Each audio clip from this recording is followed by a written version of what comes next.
Insap, Inspirasi Sabda Gereja Kristus Raja Paroki Bajiro.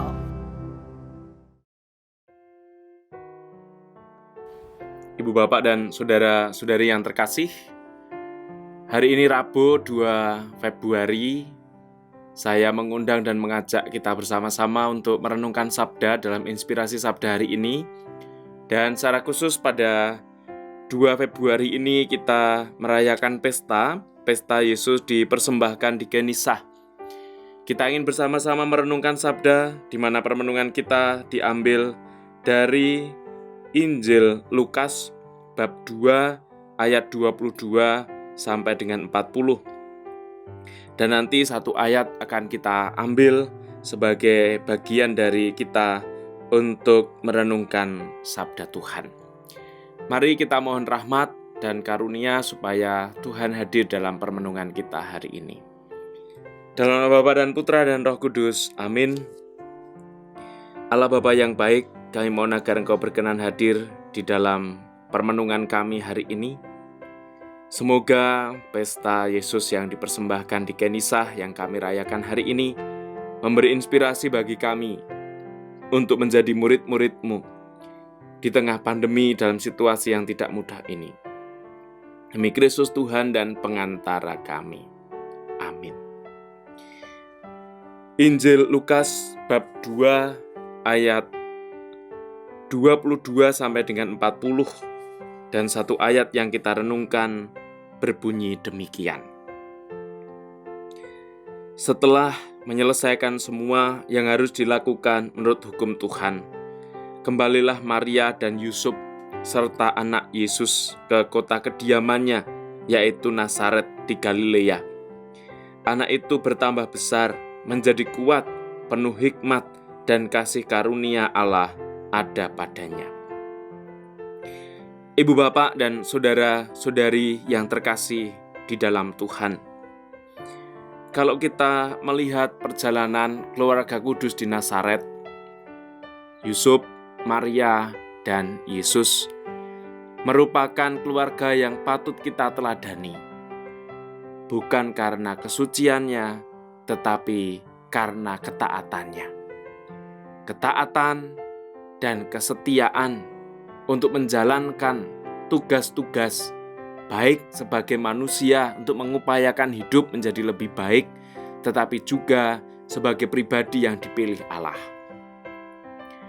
Yusuf, Maria, dan Yesus menjalankan tugas keagamaannya, bukan pertama-tama supaya mereka boleh dikatakan sama dengan yang lain, tidak. Tetapi itulah cara bagaimana Yusuf dan Maria juga mendidik Yesus yang adalah Allah dan juga manusia, Putra Allah dan Sang Mesias, untuk semakin mengenal bagaimana mereka menghidupi tradisi keagamaan mereka. Kita juga diajak di tengah situasi pandemi ini untuk melihat bahwa gereja dan juga keluarga punya bagian yang tidak bisa dipisahkan satu dengan yang lain. Keluarga akhir-akhir ini ditempa kembali untuk bersekutu, berkomunitas, dan hadir di dalam perayaan-perayaan di gereja.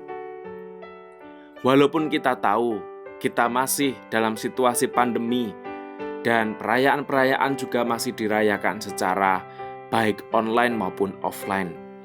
Bukan pertama-tama saya tidak hadir atau saya hadir, tetapi bagaimana keluarga akhirnya seperti Yusuf, Maria, dan Yesus mengalami satu kesatuan dengan tradisi, mengalami satu kesatuan dengan situasi dan kondisi pada waktu itu untuk mempersembahkan yang terbaik kepada Tuhan.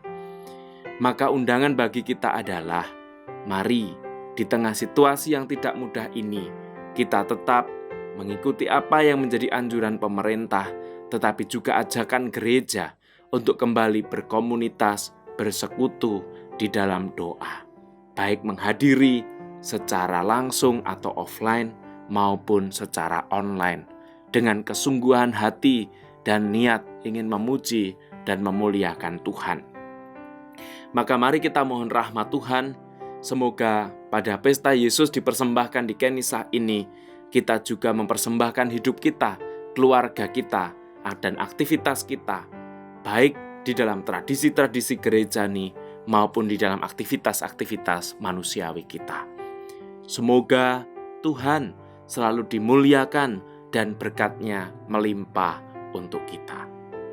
Tuhan bersamamu dan bersama rohmu. Semoga hidup, karya, dan keluarga kita dan aktivitas kita hari ini diberkati Allah yang Maha Kuasa, Bapa dan Putra dan Roh Kudus. Amin. Ibu, bapak, dan saudara-saudari, mari kita tetap menjaga protokol kesehatan dengan mengingat pesan Ibu, menjaga jarak, mencuci tangan, dan menggunakan masker. Semoga COVID-19 semakin terkendali dan hidup kita tetap sehat dan bahagia. Berkah dalam